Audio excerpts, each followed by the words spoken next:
Hey guys, today we're taking a look at PayAnywhere. PayAnywhere is a app that allows you to accept credit cards. You can stop chasing your customers around for payment and you get paid like a pro with PayAnywhere. That's your catchphrase. So PayAnywhere is a mobile credit card processing application for the iPhone and iPad.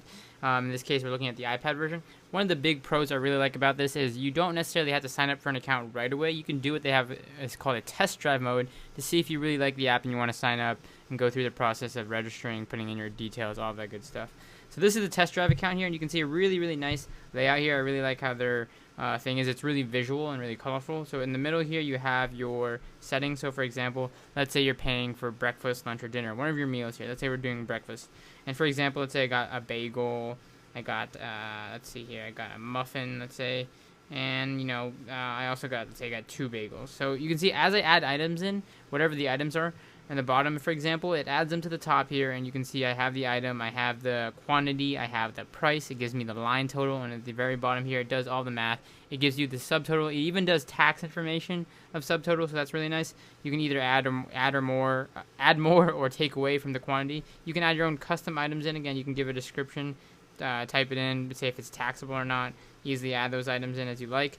And again, you can go through all different categories here. You can set up your own items. They just put some default ones in here, again, as this is the test drive account. In the top left, you have access to your options. You can do stuff like new charge. Let's say you have avoided charge. Let's say you have, options going to be using the start menu. Let me go back here. Pre-authorization charges or a forced transaction. You can go between those.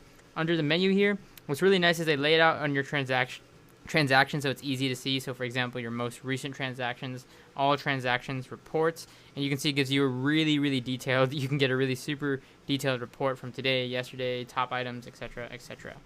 Under accounts, you can view details. You can see your accepted cards. It supports Visa, MasterCard, Discovery Card, American Express, so pretty much supports a lot of the high accounts here. You can see your password here. This will be you can create a secure password here. So for example, in this case, I'll just do an example here.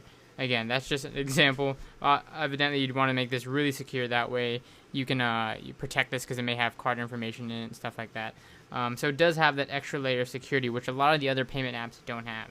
It has a lot of other settings here. There's just tons and tons of settings it has options for, so definitely worth checking out the settings option. And lastly, you can choose to lock it. So we talked about that password earlier, so you can just lock it at any time within the app. So let's say you're using this in a store environment or whatever it may be. You can use these as kiosks and lock them if needed if you're going to leave the iPad or iPhone around. That's what's really great about this. It has tons of options. This is PayAnywhere. It accepts credit cards. You can start accepting credit card payments today via your iPhone, iPad, iPod Touch. Whether you're running a small business or you're just using it out and about, you can set up a merchant account and get started right away. Check it out. This is PayAnywhere.